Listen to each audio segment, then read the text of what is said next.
You wouldn't believe what happened when I gave my coat to a stranger by the roadside.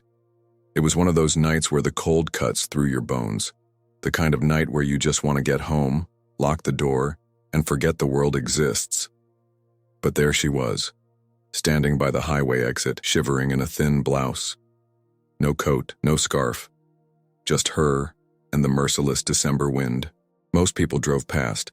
I almost did too. What made me stop? I still don't know.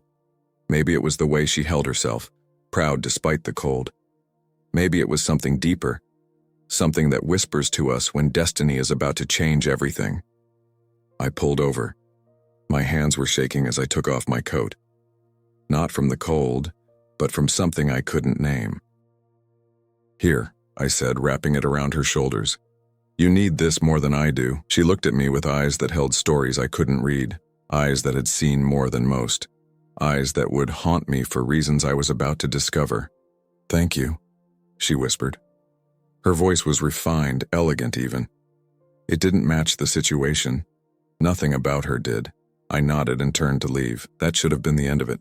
A simple act of kindness on a cold night. A forgotten moment in the rush of life, but she grabbed my arm. "Wait," she said. "What's your name?" I told her. She smiled. A smile that held secrets. "I won't forget this," she said. And then she was gone, disappearing into a car that pulled up moments later. A car I didn't pay attention to. A car I should have noticed. 3 days passed. Life went on. I bought a new coat, told myself I'd done a good thing. Tried not to think about those haunting eyes. Then the letter arrived. The envelope was heavy, expensive. The kind of paper that whispers money before you even open it. Inside, written in elegant script, "Your kindness changed everything. Please come to the Grand Plaza Hotel. Ask for the CEO, the woman in your coat." CEO? The Grand Plaza was the most luxurious hotel chain in the country. Surely this was some kind of mistake, some elaborate joke, but something made me go. Have you ever felt destiny pulling you forward? Like invisible threads connecting moments you don't yet understand? The lobby took my breath away, marble floors that reflected crystal chandeliers, staff that moved like choreographed dancers. And me standing there in my department store clothes, clutching a letter that suddenly felt like a key to another world. "I'm here to see the CEO," I said, my voice barely a whisper. The receptionist's eyes widened when she saw the letter. "Right away, sir, please follow me." We rode the elevator in silence. Floor after floor, rising higher than I'd ever been, not just in a building but in life. Each floor felt like crossing into territory I didn't belong in. The top floor, private, exclusive. The doors opened to reveal an office that looked more like a palace, and there she was.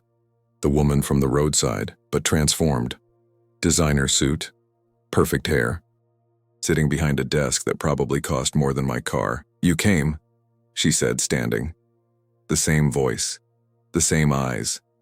But everything else had changed, or had it? Had she always been this and I just hadn't seen it? "I don't understand," I managed to say. She walked around the desk and I noticed she was still wearing my coat, my simple worn coat. In this palace of luxury, she wore my coat like it was the most precious thing she owned. "Sit," she said gently. "Let me tell you a story. If this story moves you, hit subscribe. Because sometimes the smallest acts create the biggest miracles." 10 years ago, she began, I had everything. This hotel empire was built by my father, passed to me. I had wealth, power, respect, everything except meaning. She poured 2 cups of tea. Her hands, I noticed, trembled slightly. Success can be a prison, you know. Golden bars, but bars nonetheless. Everyone around me wanted something. Every smile had a price tag. Every friendship came with an agenda. Have you ever felt alone in a crowded room? Multiply that by 1,000. That's what wealth without connection feels like. 3 months ago, I made a decision. I wanted to find one genuinely good person. One person who would help someone without knowing who they were, without expecting anything in return. She paused, looking out at the city below, a kingdom of light stretching endlessly. So I created a test. Every night for 3 months, I stood by different roadsides, expensive clothes hidden under shabby ones. Makeup washed away, just me in the cold. Do you know how many cars passed me? Thousands. Do you know how many stopped? 3, including you. The first two, she explained, stopped only to offer directions to the nearest shelter. Kind, but distant. Human, but cautious. But you, she said, turning to face me. You gave me your coat. You didn't just offer help. You gave a piece of yourself. I sat there stunned, the weight of her words settling over me like a coat on a cold night. Why tell me this? I asked. She smiled. That same smile from the roadside. But now I understood what the secret was, because kindness is the rarest currency in the world, and those who spend it freely deserve to know its true value. She walked back to her desk, pulled out a folder. I want to offer you something, not charity, not pity, but an opportunity born from the trust you showed me. My heart was racing. This couldn't be real. Things like this don't happen to people like me. Do they? Before you say anything, she continued, let me be clear. This isn't about the coat, it's about what the coat represents. She opened the folder. Inside were photos of hotels around the world, dozens of them, each more magnificent than the last. My empire is built on luxury. But luxury without heart is just expensive emptiness. I've been looking for someone to help me change that. Someone who understands that true hospitality isn't about thread counts and marble lobbies. She pulled out a contract. The number at the bottom made me dizzy. I want you to be my director of guest experience. Not because you know hotels, and you probably don't, but because you know people, because you see humans where others see strangers. I couldn't speak. The silence stretched between us like a bridge I was afraid to cross. I work in accounting, I finally managed. I don't know anything about hotels. You knew enough to stop on a cold night, she replied. That's more than my Harvard MBA executives knew. But it wasn't just about the job, she explained. It was about a philosophy, a revolution in how we treat each other. Every year, my hotels generate millions in profit. But what do we generate in human connection? In moments that matter? In lives actually touched? She stood and walked to the window again. The city below buzzed with millions of stories, millions of souls passing each other without stopping. I've been the CEO of buildings, she said softly. I want to be the CEO of experiences that change lives. Then she told me about her plan. It was audacious. Some would say impossible. Transform every hotel into a beacon of genuine human kindness. Not fake smiles and corporate scripts, but real connection, real care, real impact. Will you help me? She asked, still watching. Then you're one of the few who believes kindness can change the world. Subscribe and join our movement. The room felt electric with possibility, but also with fear. Who was I to take on something this big? What if I fail? I asked. What if you don't? She countered. And in that moment, I understood something profound. The coat wasn't just keeping her warm that night. It was testing the temperature of humanity itself. I said yes. Of course I said yes. How could I not? But saying yes to destiny is different from living it. The first day was a disaster. I walked into a boardroom full of executives who looked at me like I was a mistake. Their suits cost more than my monthly rent. Their watches could buy my car. This is our new director of guest experience, she announced, the CEO. I learned her name was Victoria, though everyone called her Ms. Chen. The silence was deafening. I could read their thoughts. Who is this nobody? He's here because he understands something you've all forgotten, Victoria continued. That business is just humans serving humans. Everything else is detail. One executive, his face sharp with skepticism, asked, and what qualifications does he bring? Victoria smiled. He stopped. That was it. Her entire explanation. He stopped. The meeting continued. Spreadsheets, projections, numbers that meant nothing to me, but I watched. I listened. And I noticed something. They talked about guests like they were walking credit cards. Occupancy rates, revenue per available room, average daily rates, but never once did anyone mention a guest's name, a guest's story, a guest's need beyond a bed and a minibar. When my turn came to speak, I stood on shaky legs. I don't know hotels, I began, but I know what it feels like to be invisible, to be just another face in the crowd, and I bet every guest who walks through our doors feels the same. The room bristled. Who was I to lecture them? But I continued. What if we made it our mission to see them? Really see them? Not their wallets. Them. One executive scoffed. That's not scalable. Neither is loneliness, I shot back. But it's everywhere. Victoria watched from her chair, saying nothing. Testing me, I realized. This was another cold night, another roadside. Would I give my coat again? So I did. I laid out a vision I didn't even know I had. Every guest would be greeted by name. Not from a computer screen, but from genuine interest. Every employee would be trained not in scripts, but in empathy. Every interaction would be an opportunity to make someone feel less alone in the world. That's impossible, someone said. So is a CEO standing by the roadside for 3 months, I replied. But here we are. The room fell silent. Victoria stood. Starting tomorrow, she announced, we implement his vision, all of it. The transformation didn't happen overnight. Miracles rarely do. The first hotel we reformed was in downtown Chicago. I spent a week there, not in meetings, but in the lobby, watching, learning, understanding the rhythm of human need. I saw businessmen checking in with shoulders heavy from deals that fell through, families arriving excited but exhausted, lone travelers carrying their solitude like luggage. Each one passed through our grand lobby like ghosts, checked in, checked out, untouched by anything except the bill. "What are you doing?" asked Maria, a desk clerk who'd worked there for 15 years. "Learning to see," I told her. She laughed, but not unkindly. "In 15 years, I've checked in maybe 50,000 people. You want to see them all?" "I want to see the next one," I said, and that became our motto, see the next one. We started small. I trained the staff to look up from their screens, to notice the tired mother juggling 3 kids and offer to help with the luggage, to spot the elderly man struggling with the revolving door and hold it open. Small acts. Tiny rebellions against indifference, but something magical happened. The staff began to share stories. The businessman who broke down crying at the desk because someone asked how his day was, really asked. The teenager traveling alone for the first time who found a handwritten welcome note in her room. These weren't policies. They were possibilities. Maria became my greatest ally. She started keeping a notebook of guest names and their stories, not for data, for connection. "Mr. Thompson always travels on his wife's birthday," she'd tell new staff. "She passed 5 years ago. Make sure there are fresh roses in his room. The Johnson's daughter is autistic. She loves elephants. Keep a stuffed one at the desk for when they check in." Small things, maybe, but when you're drowning, even a pebble can be an island.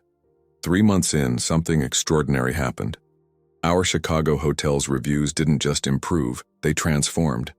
But not the metrics the executives cared about. People weren't praising our thread counts or our breakfast buffet. They were writing novels about how we made them feel.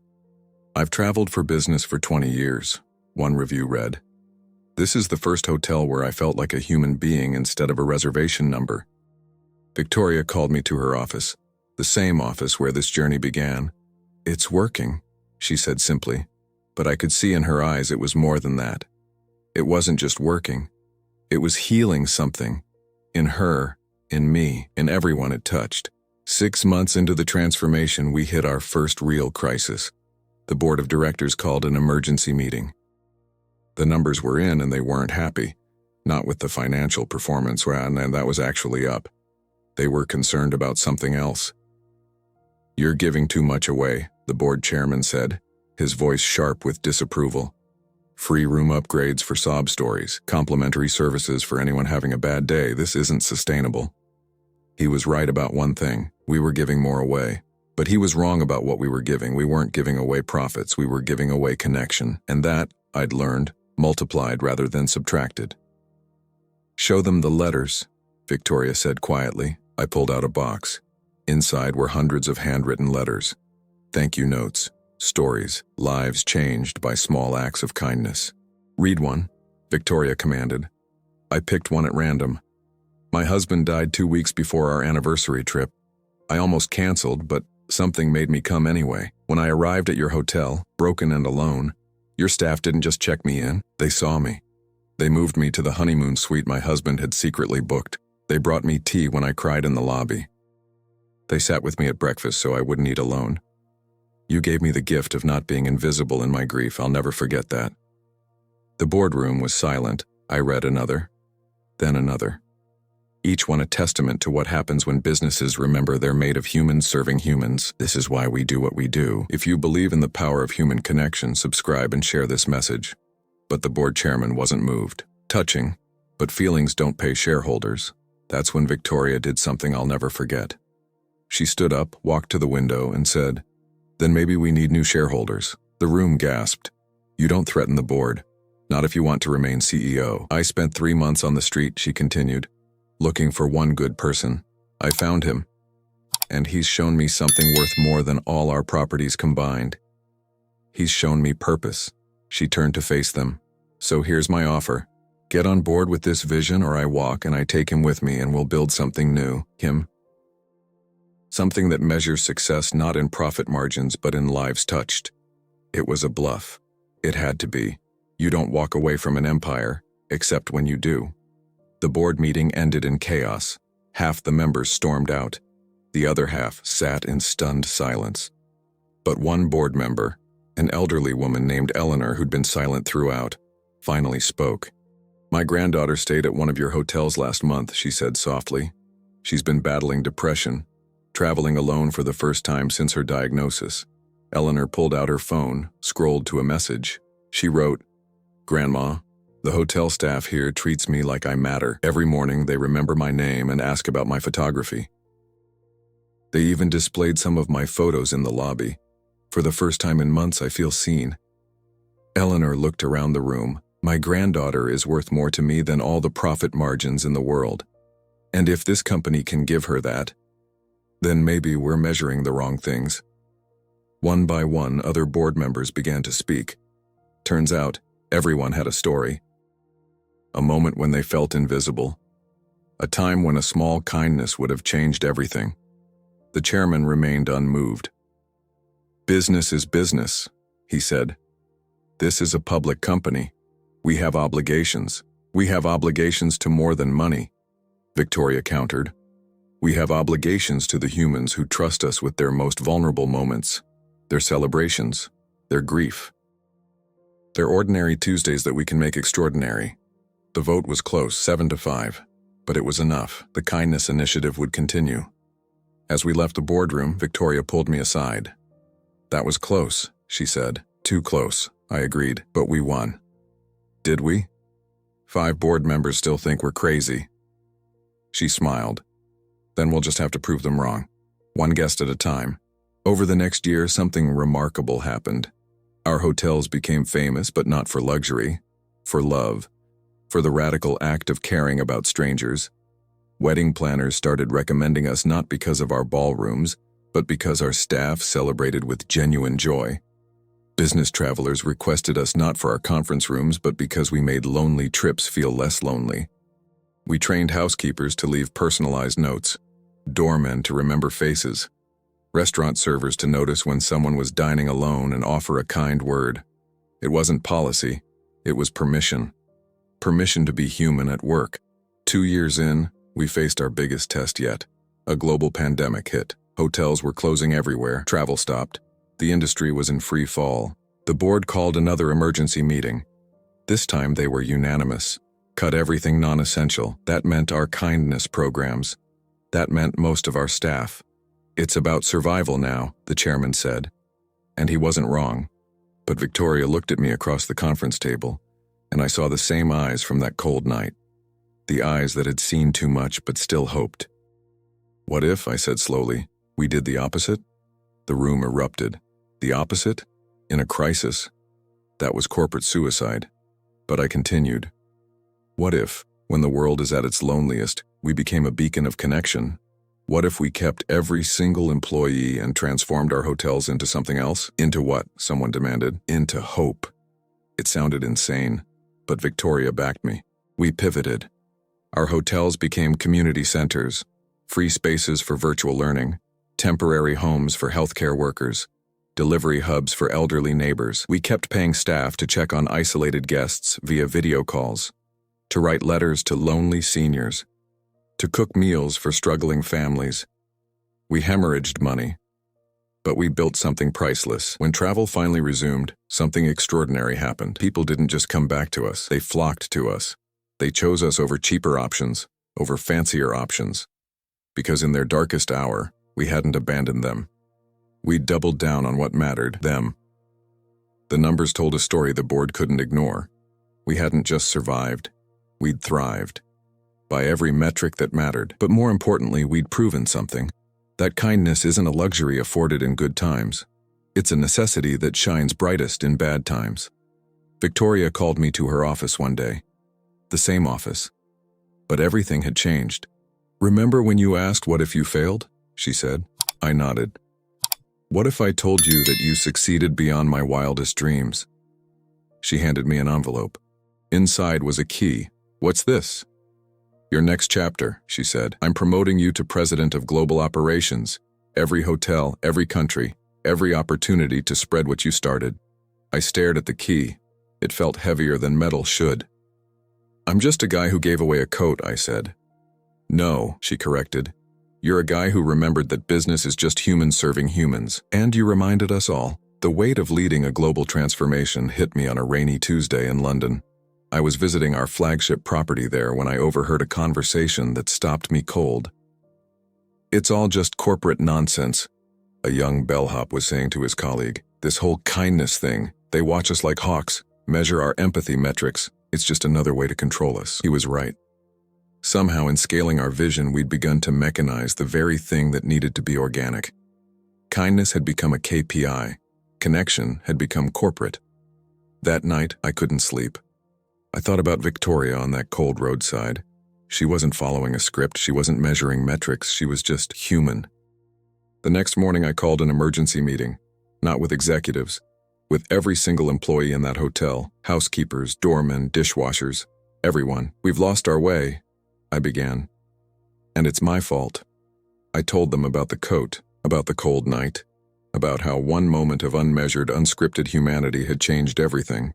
"I don't want you to be kind because it's policy," I said. "I want to give you permission to be kind because you're human. No metrics, no measurements, just you seeing another person who might need to be seen." An older housekeeper raised her hand. "But what if we make mistakes? What if we give too much?" "Then you'll be just like me," I replied. "A person who gave away their coat and ended up here." We dismantled the kindness metrics that day. Threw away the scripts. Stopped measuring empathy like it was revenue. Instead, we did something radical. We trusted people to be people. The results were immediate. The mechanical smiles became real. The scripted interactions became conversations. The hotel transformed from a place that practiced kindness to a place that lived it. But the real magic happened in the stories that emerged. The night manager who opened the kitchen at 3 a.m. to cook for a guest whose flight delays meant missing her daughter's birthday dinner. The concierge who spent his day off teaching an elderly guest how to video call her grandchildren. The maintenance worker who fixed a traveling musician's broken guitar case with his own hands. These weren't policies. They were possibilities that bloomed when humans were allowed to be human. Victoria visited a month later. She walked through the hotel slowly, observing everything. "It's different," she said finally. "Bad different?" "No, real different. It feels alive." That became our new mission, not kindness as a program. Kindness as permission. Permission to see. Permission to care. Permission to act. 5 years after that cold night, I stood before a gathering of hotel industry leaders from around the world. They'd invited me to speak about our revolutionary business model. They wanted the secret, the formula, the spreadsheet that turned kindness into profit. But I had no spreadsheet to give them. "The secret," I began, "is that there is no secret, just a choice. A choice to see the human in front of you instead of the dollar sign above their head." I told them about Marcus, a doorman in our Berlin hotel who learned sign language because a regular guest's daughter was deaf. About Lisa, a chef in Tokyo who keeps a notebook of guests' favorite comfort foods from home. About James, a night auditor in Sydney who reads bedtime stories over the phone to young guests who can't sleep. "But how do you scale authenticity?" someone asked. "You don't," I replied. "You scale permission. You scale trust. You scale the belief that your employees are good humans who will do good things if you let them." The audience was skeptical. This wasn't what they came for. They wanted systems, processes, replicable models. But I gave them something else. I gave them a mirror. Each of you, I said, has had a moment when a stranger's kindness changed your day, maybe your life. You're not here because you run hotels. You're here because you shepherd millions of those potential moments every year. The question is, will you let them happen? After my speech, a young manager approached me. She was nervous, hesitant. "I want to try this," she said, "but I'm scared. My boss cares only about numbers." I thought about Victoria, standing up to her board, about the risk she took on a nobody who gave away his coat. "Start small," I told her. "One genuine interaction, one real moment, one coat at a time." She nodded and walked away, but something in her posture had changed. She walked like someone carrying a secret, the secret that kindness is rebellion, that seeing people is revolution, that business can be more than business. Later that night, Victoria called me. "How was the conference?" "I think I confused them," I admitted. She laughed. "Good. Confusion is the first step to transformation. Do you ever regret it?" I asked. "That night on the roadside? Every day," she said. "I regret that it took me so long to remember what matters." We talked about the hotels, about the thousands of employees now empowered to be human, about the millions of guests who'd experienced something real in a world of facades. "We've built something," she said. "But you know what? We're not done." She was right. We'd transformed hotels, but the world was full of cold roadsides, full of people needing coats, full of businesses that had forgotten they were made of humans. "What's next?" I asked. "Everything," she replied. "Airlines, restaurants, banks, hospitals. What if every business remembered that they're just humans serving humans?" It sounded impossible. But then again, so did a CEO standing by the roadside. This morning, exactly 5 years after that cold December night, I received a package. Inside was my old coat, the one I'd given to Victoria, worn now, frayed at the edges but carefully preserved. A note was attached. "Some things are too precious to keep, pass it on." I understood immediately. This wasn't just about returning a coat. It was about continuing a cycle. A reminder that every ending is a beginning. Every gift is meant to be given again. I drove to the city outskirts, to a place where the forgotten gather, where the invisible stand hoping to be seen, and I waited. Sure enough, as the sun set and the temperature dropped, I saw him. A young man barely out of his teens, shivering at a bus stop. No jacket. Just a thin shirt against the winter wind. I pulled over. My hands shook as I took off the coat, not from cold, but from the weight of the moment, the sacred repetition of kindness. "Here," I said, wrapping it around his shoulders. "You need this more than I do." He looked at me with surprise, then suspicion, then something softer. "Why?" he asked. "Why indeed? How do you explain that this coat has traveled through boardrooms and hotels, through crises and triumphs? How do you tell him that this simple piece of fabric has changed thousands of lives? That it's not just a coat, but a symbol of what we can be when we remember to see each other?" "Because," I said simply, "someone once gave it to me when I needed it. Now it's yours. Someday you'll know when to pass it on." He nodded slowly, pulling the coat tighter. "Thank you," he whispered. As I drove away, I watched him in the mirror. Standing taller now. Warmer, yes, but more than that. Seen. My phone buzzed. Victoria texting. "Did you do it?" "Yes," I replied. And now we wait, to see what miracles a coat can create this time. You see, that's the secret nobody tells you about kindness. It's not linear. It's exponential. One coat becomes 1,000 acts of seeing. One moment of humanity becomes a movement. Every day, in hotels around the world, someone is getting their coat. Not literally, and though sometimes that too, but in a smile that says, "I see you." In an upgrade that says, "You matter." In a moment of connection that says, "You're not alone." The executives who fought us, half of them have started kindness initiatives in their new companies. The board members who doubted, they now tell the coat story at dinner parties, proud to have been part of it. And Victoria? She's exactly where she should be, still CEO, still standing by roadsides, metaphorical ones now. Still looking for the next person ready to give their coat, ready to remember that business is just humans serving humans. As for me, I'm just a guy who gave away a coat on a cold night. who discovered that sometimes the smallest acts create the biggest changes, who learned that seeing people, really seeing them, is the most powerful force in business and in life. What if I told you that you have a coat to give? Not necessarily made of fabric, but made of attention, of kindness, of the radical act of seeing someone who's forgotten they're worth seeing. What if I told you that someone is standing on a roadside right now waiting for you to stop? The question isn't whether you have something to give. The question is, will you? Because here's the truth that took me 5 years to fully understand. We're all standing by roadsides, all of us. CEOs and bellhops, the wealthy and the struggling, the confident and the broken. We're all just humans, hoping someone will see us, hoping someone will stop, hoping someone will offer us their coat. And we're all just humans who have a coat to give. So here's my challenge to you. Look for your roadside, find your shivering stranger, give your coat. Not because it will make you rich, though it might. Not because it will change your life, though it probably will.